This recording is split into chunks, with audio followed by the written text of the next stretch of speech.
अभी इस वक्त की आज बड़ी खबर है, दो बड़ी खबर है। बिहार में शिक्षा विभाग में उथल पुथल सा मचा हुआ है। मैं इसलिए बोल रहा हूँ उथल पुथल मच गया भैया कि एक तरफ बिहार के अपर मुख्य सचिव यानी कि ACS के पाठक साहब अपने पद से त्याग पत्र दे दिया, यानी कि मैं कह सकता हूं कि या तो वो गंदी राजनीति का शिकार हो गए हैं, नहीं तो जरूर किसी प्रकार के दबाव आया होगा, तभी IAS जो है वो अपना परित्याग पत्र दिए हैं। सामान्य प्रशासन विभाग की तरफ से लेटर भी जारी कर दिया है। इसी बीच सुप्रीम कोर्ट से भी एक बड़ी खबर आया है कि सुप्रीम कोर्ट में जो भी 2018 से ही जो भी है B.Ed का जो जजमेंट जो आया था वो अब लागू होगा।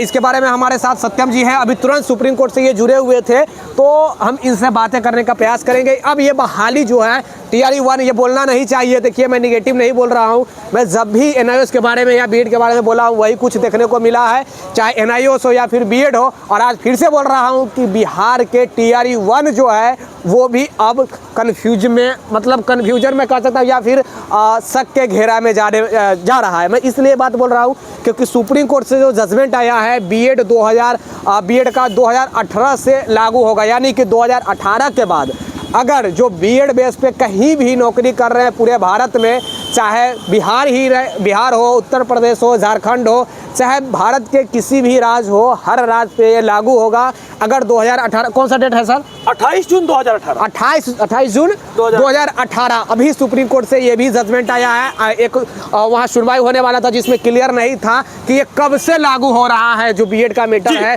B.Ed और D.Ed का मैटर है, वो कब से लागू होगा। तो अभी हमारे साथ सत्यम से हम बात करेंगे। पहले फिर से मैं थोड़ा सा बताना चाहूँगा कि TRE-1 खतरे में। जी सत्यम जी, बोला जाए। ये खतरे की बात नहीं है। पिछले 4 महीना से हम लोगों ने जो मुहिम चलाया, एक सेकंड हाँ, जो मुहिम चलाया हम लोगों ने पिछले 4 मंथ से, इस मुहिम में जो बात हमने कहा सारा चीज सही हुआ। हमने बोला छठा चरण से B.Ed जाएगा, गया। उस समय संख्या उनकी 22,000 थी, लेकिन 12,000 टीचरों को PGT में TGT में ज्वाइन कराया गया। उसके बाद हमने कहा कि NIOS जाएगा, NIOS भी गया। जैसे MJC खुलेगा वैसे छठा चरण से भी चल जाएगा, क्योंकि ऑलरेडी पता है, हम जानते हैं कि पिंजरा में रखे हुए हैं बाघ के नाश्ता करने के लिए 10 को खरगोश रखे हुए हैं, उसको मैदान में नहीं ना छोड़ दिए हैं। जैसे पिंजरा खोलेंगे, किस डेट से लागू किया जा रहा है? सुप्रीम कोर्ट का जजमेंट सारा चीज मैं आ रहा हूँ, किस डेट से लागू? 28 जून 2018, यानी कि 28 जून 2018 से जो ये बहाल होंगे उसके बाद वाले, तो TRE-1 पर कैसे प्रभाव पड़ेगा? ये इसमें क्या है कि सरकार ने जो नोटिफिकेशन निकाला, बीच में कोई चेंजेस नहीं होता है, उससे उठाए गए सारे कदम अमान्य माने जाएंगे। और आप देखे होंगे लगातार, एक सेकंड सर पहले सुनिएगा तब ना। हाँ, बोलिए। सुनते नहीं आप। 28 जून 2018 के बाद इसमें देखे होंगे B.Ed का भी रिजल्ट आया था, बहुत सारे B.Ed वाले ज्वाइन भी किए। आप देखें कि मुजफ्फरपुर में 478 लोग को बाहर किया गया। फिर अभी थंब वाला में प्रॉब्लम हो रही है। सरकार खुद B.Ed वाला दिया है कि B.Ed का वेरिफिकेशन हम किए हैं, हम रिजल्ट दिए हैं। देखिए आप एक चीज मिस्टेक कर रहे हैं, मैं आपको भी सर बताना चाहूंगा। ये जो देखिए ये TRE-1 की जो वैकेंसी आई है, BPSC TRE-1 की जो बहालियां जो हुई है, ये जो है ये पुराने विज्ञप्ति के अनुसार ही हुई है। ये पुराने विज्ञप्ति में था 2000 B.Ed को शामिल करना 1 to 5 में। हाँ। ये 2018 के गजट को ही उठा के किया गया था। और 2018 के गजट को उठाकर करने के बाद जितनी सारी इसके साथ कदम उठाए गए, यूपी से लेकर छत्तीसगढ़ से लेकर जितनी, क्योंकि आज जो सुप्रीम कोर्ट में भी एडवोकेट साहब से बात हुई है, वो जजमेंट आ जाएगी, वो कुछ देर में जजमेंट आ जाएगी, शाम तक जजमेंट आप देख लीजिएगा, मिल जाएगा। तो उस दिन से लेकर इस चीज पर जितने सारे बहाली, जितने सारे नियमावली, जितने सारे कदम उठाए गए हैं, वो सारे कदम अमान्य माने जाएंगे। रिट पिटीशन 661 में भी कहा गया था, 137 को लगाकर जब 661 का भगवान कृष्ण का जो आया था, उसमें भी जो रिट पिटीशन लगा गया था, उसमें लिखा गया था कि जो कॉन्सिक्वेंशियल जो एडवर्टीजमेंट है वो सारा चीज को इनवैलिड कर दिया गया। तो ट्रिपल बेंच का ऑर्डर है, 1 जज झूठ बोलेगा, 2 जज झूठ बोलेगा, 3 जज झूठ नहीं ना बोलेगा। और ट्रिपल बेंच का सुप्रीम कोर्ट का ऑर्डर को काटने का हिम्मत किसको है? देखिए अभी मैं भी बात किया हूँ सुप्रीम कोर्ट के एडवोकेट जो अभी सुनवाई आज हुई है, अभी रिसेंटली में मैं भी बातें किया हूँ। सत्यम जी भी है, सत्यम जी कुछ ज्यादा जुड़े हुए हैं वहाँ सुप्रीम कोर्ट के जो भी है जजमेंट के से, और आगे बोल देते हैं। मेरी बात याद रखिए, हुई है इस बहाली को, TRE-1 को जिस तरह से आप देखे होंगे, अमेरिका के एक राष्ट्रपति थे, कौन थे वो? बराक ओबामा नहीं, डोनाल्ड ट्रंप जो पहले से हारते हुए आए थे, हाँ। अब्राहम लिंकन को कहा जाता है। अच्छा। इस बहाली के लिए हम टीआरई में इसलिए नहीं बैठे क्योंकि टीआरई का सपोर्ट हम कभी करवे नहीं किए। हमारी थी कि बिहार में लड़कों की नौकरी लगे, 10% बोलकर 40% तक लाया गया उत्तर प्रदेश वाले को। बिहार के बच्चों को नौकरी कहाँ हुआ है? नियोजित शिक्षकों को नौकरी हुआ है, 12,000 फिर तो चल ही गए हैं इसमें। देखिए तो भैया बहाली हुआ किसका है? तो हम लोग पहले भी कहते थे कि बिहार के गरीब अभ्यर्थियों के साथ जुड़कर हम लोग एक मुहिम चलाए कि उन गरीबों को नौकरी लगनी चाहिए। लेकिन नौकरी तो उत्तर प्रदेश की लगी है क्योंकि प्रधानमंत्री बनना है, नौकरी तो लगी है नियोजित शिक्षकों क्योंकि राजकर्मी बनने के लिए लोग आंदोलन नहीं करे, तो आखिर बेरोजगार तो बेरोजगार रह गया। फिर बिहार में सब जगह नाम भी हो गया कि नौकरी बांटे हैं, नौकरी बांटे हैं। तो टीआरई 1 वाले आप बुरा मत मानिएगा, सुप्रीम कोर्ट में सत्यम केस नहीं किया था। खुद आप लोग जो कबर खोदे थे, जितने सारे लोग, वो कबर में खुद फंस चुकी है और सरकार खुद निकाली थी। उस जाकर एडवर्टीजमेंट में देख लीजिए कि बीएड को भी दिया है और डीएलएड को भी दिया है एक साथ। उससे उठाए गए कोई भी कदम है सारे को अमान्य घोषित किया जाता है। ये सुप्रीम कोर्ट का ट्रिपल बेंच का ऑर्डर है। और इसमें हम क्यों आप बोले, कुछ लोग कि आप बहुत खुश हो रहे होंगे, सत्यम तो जो कर झूठ बोल, अरे भैया झूठ बोलते हैं, एक दिन पड़ेगी आपके पास, सारा कदम उठाए गए अमान्य माने जाएंगे। जिस तरह से आपको लगता था पहले गलत। कल की खबर में थोड़ा सा बताना चाहूँ, परसों 2 दिन पहले का टीआरई 2 पे भी केस कर दिया गया है। टीआरई 2 में इसलिए मैं बोल रहा हूँ कि जब एग्जाम के बाद जो भी भाषा की जो अहर्ता है वो बीपीएससी आयोग की तरफ से हटाया गया, तो मैं कह सकता हूँ कि टीआरई 1 तो ये श्योर है कि आज की जो जजमेंट आई है सुप्रीम कोर्ट का, इससे अब खतरे में चला गया। भैया देखिए, मैं कभी भी केस का सर सपोर्ट नहीं किया हूँ और ना ही केस के साथ खड़ा रहा हूँ, लेकिन आज मैं फिर से बोल रहा हूँ, एक मिनट सर, सत्यम जी, बीएड के जब सुनवाई होने ही वाला था तो हमने बताया था कि बीएड आउट हो रहा है, भैया आउट हो गया।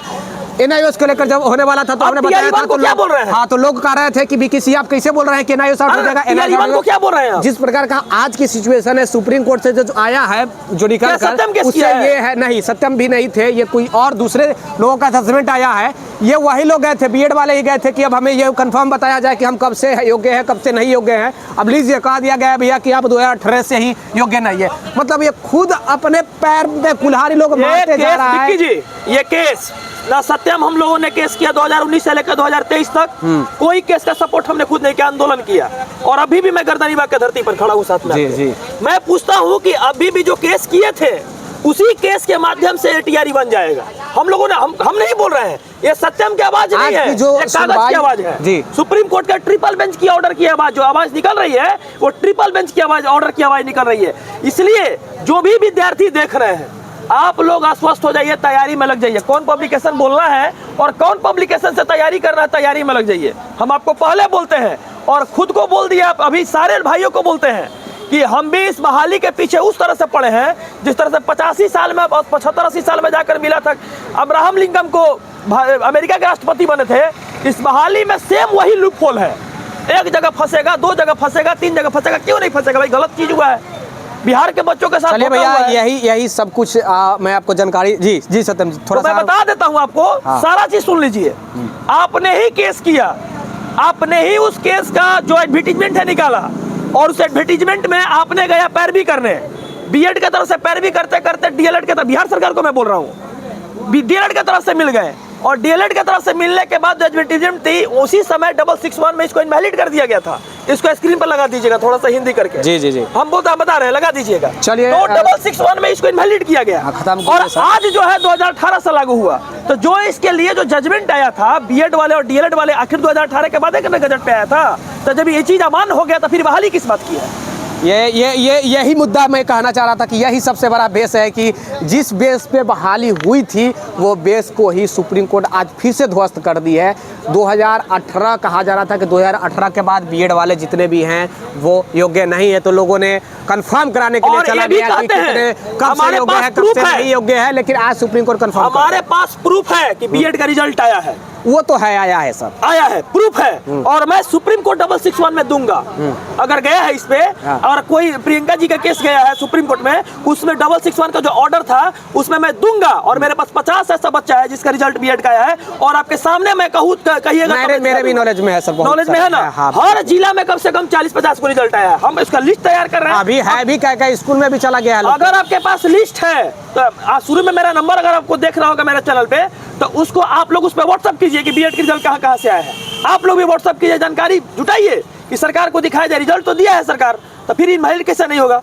इसलिए मैं बार बार कहता हूँ विक्की जी, इसके बाद का कदम क्या होगा, बच्चों को थोड़ा सा एक सूचना दे दीजिए। चलिए, सूचना के नाम पर बस यही कि डरना नहीं है, जिनको हो गया है मैं उनका दुश्मन नहीं हूँ। सबसे पहले बात, जो जजमेंटें आई है मैं उस जजमेंट को पालन करते हुए, तो कहिए पाठक जी के लिए मैं क्या कहूँ।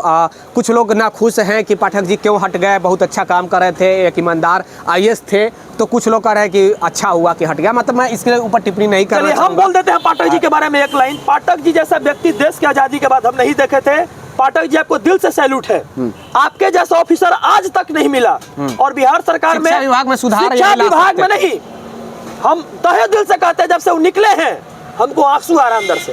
हम रो रहे हैं कि उन गरीब बच्चों के लिए उन्होंने दक्ष क्लास की व्यवस्था की, जो 4 बजे से लेकर 5 बजे तक चलती थी। जिनके पास ट्यूशन पढ़ने की ताकत नहीं थी, उन गरीब बच्चों के लिए उनको पढ़ाया जाता था। उस सारा नियम को देखिएगा पाठक जी के जाने के बाद ना ये चेंज हो जाएगा। आखिर बिहार में उतना जनसंख्या, एक आध दो आदमी के साथ तो प्रॉब्लम आती रहती है। अब एक आध दो आदमी को लेकर पूरा सिस्टम को चेंज कीजिएगा तो नहीं ना चलेगा। आप पाठक जी, दिल से सैल्यूट आपको, आपके जैसा ऑफिसर हम नहीं देखे। और आने वाले समय में हम उम्मीद करेंगे कि आप जहां भी जाइएगा अच्छा से इसी तरह। लेकिन हम चाहेंगे फिर से कि बिहार के शिक्षा विभाग में आइए, हाथ जोड़ के नमन है, आप परित्याग दिए हैं उन बच्चों के लिए, गरीब लोगों के लिए आइए। चलिए, take care, bye bye, thank you, जय हिंद। वीडियो को ज़्यादा से ज़्यादा शेयर कर दीजिएगा, लाइक कर दीजिएगा और सब्सक्राइब कर लीजिएगा। धन्यवाद।